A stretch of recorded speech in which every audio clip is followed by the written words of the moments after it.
to kind of just reiterate really what Doug had alluded to as well is I really do appreciate the media.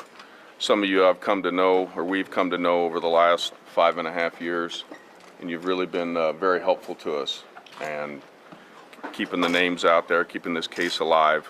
Very appreciative of that. And while this is another chapter in this whole story that in our lives that we're going through right now, I want to make sure that we continue that, right? The next chapter is now we're onto the prosecution side, right? And let's keep that open out there, keep that flowing, keep the information coming in. I want to make sure we get as much information for the investigators and specifically the prosecutor, specifically at this time moving forward. So with all your guys' help, we keep the information out there and keep the girl's name out there. And again, any information pertaining to anything with this case, obviously with the person arrested, but anything at all, please call that in. Please turn those tips in, because I want to make sure that that's how we support as a family, right? Is keep it out there, asking for help, and you guys carry that message back out there for us, and we are so appreciative of that. But let's stay on top of that and keep pushing forward, because we got another hill to climb, and we're going to get to the top of it. We certainly are. Mike, how do you feel that the suspect could be a neighbor, could be somebody you've known? Well, Doug Carter said that early on, if you recall. He said he's hiding in plain sight, and that's the case. I don't know the gentleman personally at all, so I've probably seen him, but it's a small county, but definitely I don't know him. What went through your heart, sir, when the last couple of weeks when you heard of a suspect and now an arrest? I mean, tell me, it's been so long. It's somewhat bittersweet, knowing that while it allows us to move to the next turn or the next chapter, we still got a big mountain ahead of us, and we're going to stay after it. We haven't ever given up, and you guys haven't given up on us, and we're going to keep pushing all the way. There's a lot of information that can't be shared, obviously, at this time. So why is it important to continue with the integrity of the investigation? I want to make sure that we have everything we possibly need and more. I don't want to leave any stone unturned. Becky, how are you doing? Do you have anything that you want to add? Sorry, I'm down here, but hi. What went through your heart when you heard? They told you on Friday, correct? Is that when they? Well, we were called in on Wednesday and told that they had detained somebody, so we've had a couple more days to process this. I don't feel like I thought I would. I've always said that I would be screaming on the rooftops, but we're not. It's sad.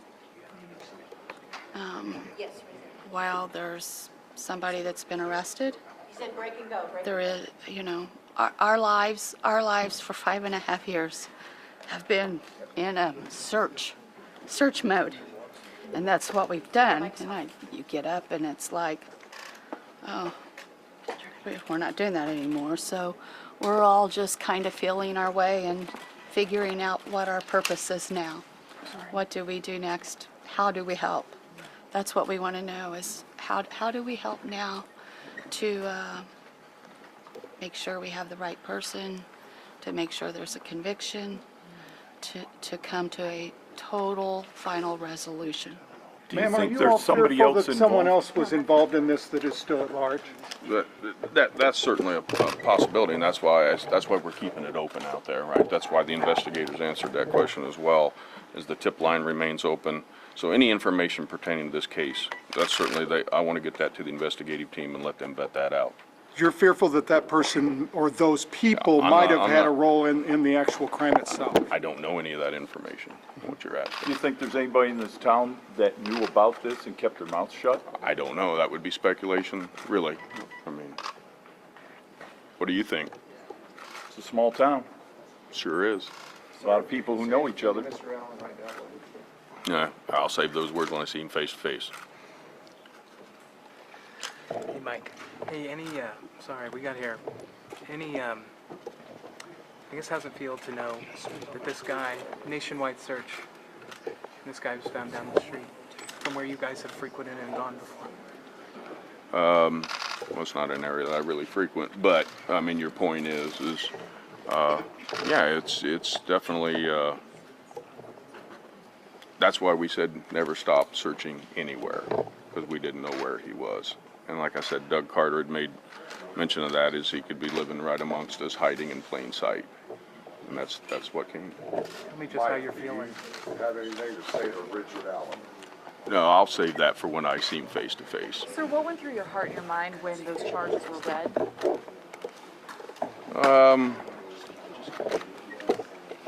It was a kind of bittersweet, you know, it's, I just know that there's another job, another hill for us to climb ahead of us, but we're up for the challenge. We're going to keep after it.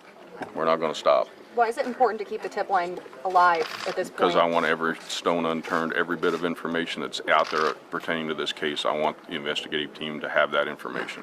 How confident are you that the police have their man?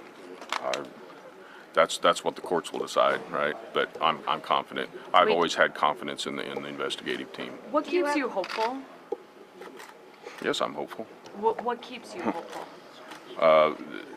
The faith and the strength of our family, and the fact of I know how hard the investigative team has worked, and they're nonstop. Who asked that? Yep. Who asked that? Lady back here. Oh, I wanted to speak about your faith because I know it was important to you. If it were your child, would you have an option not to be hopeful? No, absolutely not. That's why we're hopeful. Of course. You all, there's Okay, can I just ask you one question? Maybe you can put a rumor to rest or something. There's a report going around right now that this Mr. Allen actually processed some photos for the family at the CVS. Do you know if that's accurate? That is accurate. Okay, and that he didn't charge the family when they came in to claim the photos? That is correct. Okay, and you know that firsthand. We are always careful to be accurate. All right, one more question. We know that. media coverage of this has been fair? Yeah. Yes. Yeah. You guys in the media have been certainly more than fair. I mean, don't get me wrong. We've had our share of shots taken at us, and that's fine. And hopefully those people will now be able to reflect in the mirror and say, oh, you know, maybe that wasn't the case. So, you know, reservations and things like this is always the better case, right? This the better judgment. We all know that, and that's just how we are, right? I don't cast judgment on something until I know for sure, and Okay, thank you, folks. that's where we're at. Thank you. Thank you, guys. Okay. You're fine. Ma'am, thank you so much. I know this isn't easy. I appreciate it. Mike, Wait a minute. I'm really sorry. that bad. No, I really didn't mean it.